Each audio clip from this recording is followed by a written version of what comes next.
নমস্কার বন্ধু, আবার একটি নতুন ভিডিও নিয়ে চলে এসেছি। তো পুরো ভিডিওটা দেখবেন।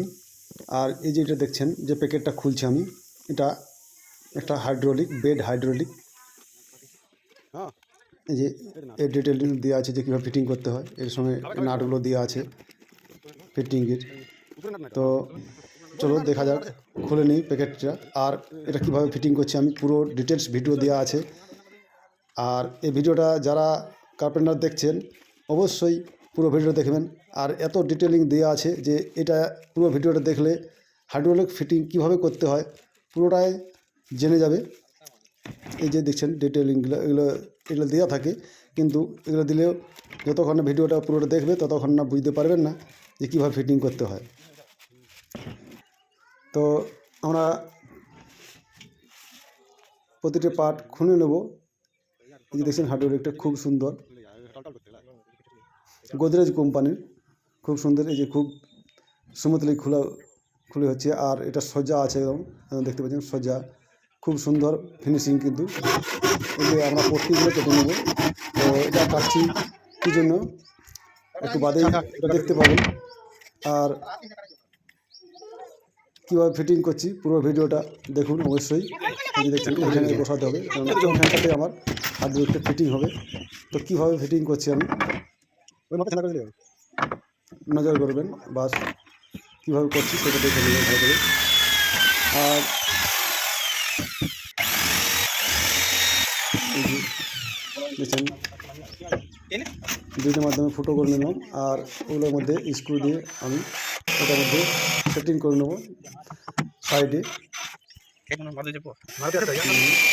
স্ক্রু দিয়ে এটাকে পটিটাকে সেটিং করে নিলাম। আর তারপর আমি কিন্তু এটা ঠিক এই যে দেখছেন যেখানে আমার প্লাইটা বসবে সেখানে লেবেল রেখে আমি কিন্তু এটা স্ক্রু দিয়ে টাইট করে নেব।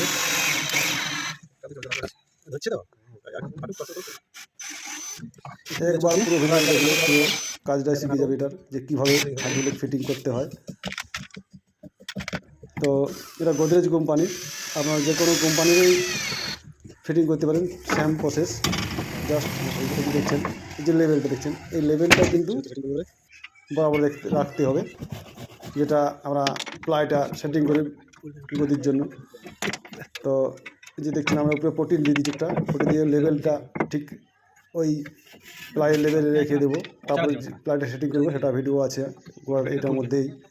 তো ওটা ঠিক সোজা করে দুদিকে ধরতে হবে, সোজা করে দাগ দিয়ে নিতে হবে। এই যে দাগ দিয়ে নিতে হবে, দাগ দিয়ে আমরা কিন্তু এটা হালকা টপ দিয়ে দেবো ব্রেক দিয়ে, তারপরে স্ক্রু টাইট করে দেবো। দেখছেন স্ক্রুটা ধরিয়ে স্ক্রুটা মেশিন দ্বারা স্ক্রুটা টাইট করে নেব।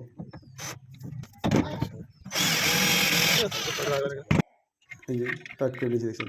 এই যে বেডটির উপরে যে প্লাইটা দিয়েছি, প্লাইটা দিয়ে আমরা এটা কিন্তু সহজ পদ্ধতি একদম এটা মার্কিং করে আমরা ফিতা দিয়ে মেপও করা যায়, কিন্তু আমি এটা সহজ পদ্ধতি আপনাদের দেখাবার জন্য করলাম।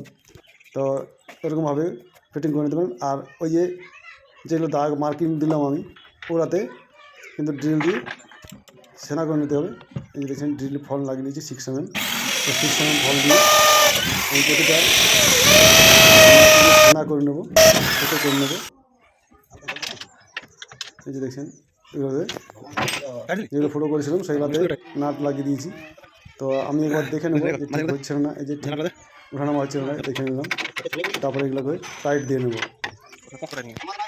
দেখছেন টাইট দিয়ে দেবো। তো জিনিসটা